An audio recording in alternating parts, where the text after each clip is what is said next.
Bonjour à tous et à toutes, et on se retrouve aujourd'hui pour la toute première vidéo de la chaîne tout simplement. Cette chaîne est principalement consacrée au jeu Hearthstone Heroes of Warcraft, sous tous les angles, hein, présentation de deck, ouverture de booster, etc. Aujourd'hui, dans cette toute première vidéo, je vais présenter un des decks, je dirais un peu un des incontournables du jeu. L'incontournable du jeu, je parle bien sûr du Zo. Certaines personnes pensent toujours que le Zo est un deck trop simple et tout. Et moi je trouve quand même qu'il y a quand même une certaine technique à avoir avec le Zo. Bon, là je vous propose un deck plutôt pas trop cher. Il y a une seule légendaire, pas d'épique et sinon des rares. Il ressemble beaucoup au deck de Issan, sauf que j'ai rajouté bien sûr Illidan l'orage. Je vous propose tout de suite de vous montrer quelques gameplays et la technique à adopter quand on a un Zo. Le Zo en fait n'est pas forcément le truc le plus technique. Déjà il compte quelque peu sur sa sortie. Il y a aussi un facteur chance. Donc le facteur chance avec le Zo est quand même très important. Je dis pas qu'il faut forcément avoir de la chance pour gagner avec ce deck, je dis simplement qu'à des moments il faut la chance pour gagner avec ce deck. Maintenant, si vous estimez qu'avec un Zo c'est trop simple et que vous pouvez garder 90% de taux de win, c'est une grossière erreur.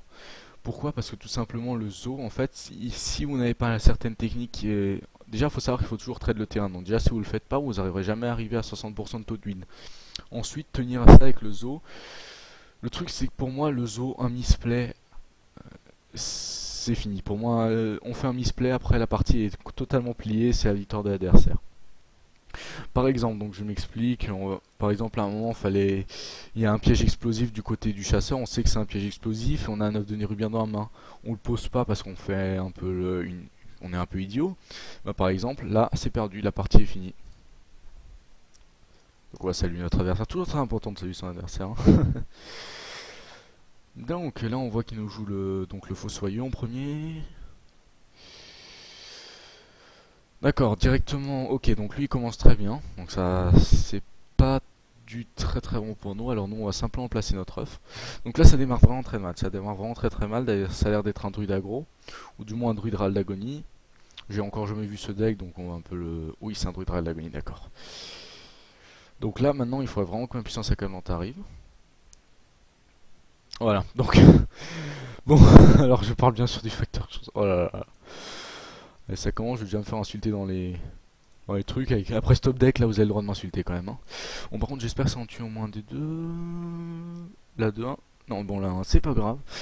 Il va quand même pouvoir trade notre 3-2. Ça, c'est chiant, mais bon, on a quand même déjà eu beaucoup de chance grâce à cette puissance accablante. Donc voilà, donc maintenant, en parlant du Zo un peu plus dans le sens un peu plus large. Qu'est-ce que le Zo? Le Zo, tout d'abord, c'est un jeu plutôt agro-mid. Donc en fait, ça va concentrer surtout ses efforts sur le début de partie, c'est-à-dire qu'en fait on va tout de suite mettre un gros tempo à son adversaire. Qu'est-ce que veut dire bien sûr gros tempo pour ceux qui ne le connaissent pas? C'est-à-dire qu'en fait on va essayer de l'épuiser le plus vite possible, d'aboriser toutes ses solutions, une fois qu'il aura tout utilisé, après la partie est pliée. Là dans le sens, comme c'est un aggro, en fait il ne pourra pas épuiser toutes ses solutions. Donc il aura toujours un petit avantage sur nous, c'est ça en fait l'inconvénient. Mais bon, le Zoo est quand même capable de battre ce deck, ça j'en suis confiant. Ensuite, autre chose à savoir, qu'est-ce qu'il faut encore savoir sur le Zo? Oui, il faut essayer en fait d'avoir à chaque fois de traiter tout le terrain adverse et d'infliger, même en infligeant que 2 points de dégâts par tour, si on garde le terrain adverse clean où il n'y a rien dessus, on a forcément gagné, c'est ça le truc. Il y a quand même une partie de contrôle une partie contrôle dans le Zo que moi j'aime beaucoup. Parce que je me dis dans un sens, ok le Zo c'est simple à jouer, beaucoup peuvent le jouer. Mais après je me dis si t'as pas la certaine technique qui va avec, c'est très compliqué, ça devient tout de suite très compliqué de jouer Zo. Là par exemple faut poser ça et piocher, même si on n'a pas de... C'est quand même une 3-4, donc voilà, en plus on a un. On a un démon.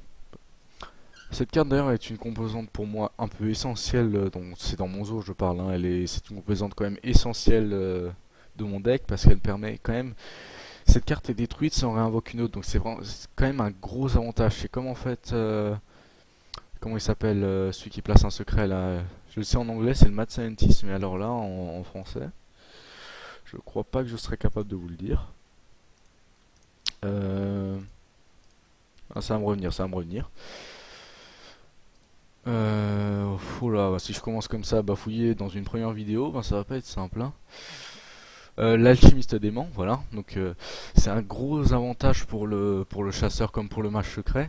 Le truc c'est que dès qu'il est détruit, ça a placé un secret. Et ça fait extrêmement mal. C'est ça le gros inconvénient de ça. Il risque d'ailleurs, je crois, il me semble, d'être nerf parce qu'il est vraiment, c'est une carte qui est vraiment très très forte. Donc maintenant on va partir sur cette carte qui est très présente dans le metagame, donc la rampante hantée. Le problème c'est que là, si on la traite, ça va infliger encore plus de points de dégâts. Donc ce qu'on va faire, c'est qu'on va tout simplement l'ignorer. On va tout simplement aller aux dégâts. Bon, par contre il nous reste 8 de vie, il faut toujours faire très attention, hein. Mais bon là on a du bon taunt, donc ça devrait passer, hein. Normalement ça devrait passer, même si nous sera combo, on devrait gagner, hein.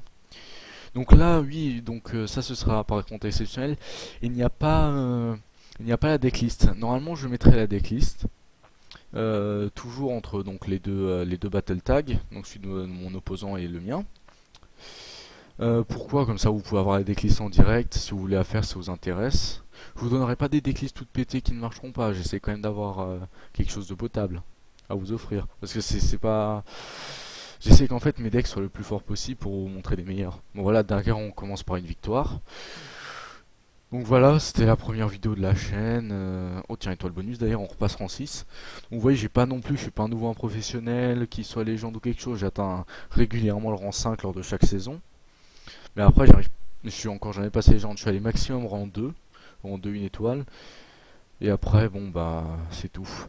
Donc voilà, c'était le roi d'Asetza pour la toute première vidéo de la chaîne. Si ça vous a intéressé, n'hésitez pas à mettre un commentaire, je vous répondrai certainement. À vous abonner si vous voulez plus de contenu.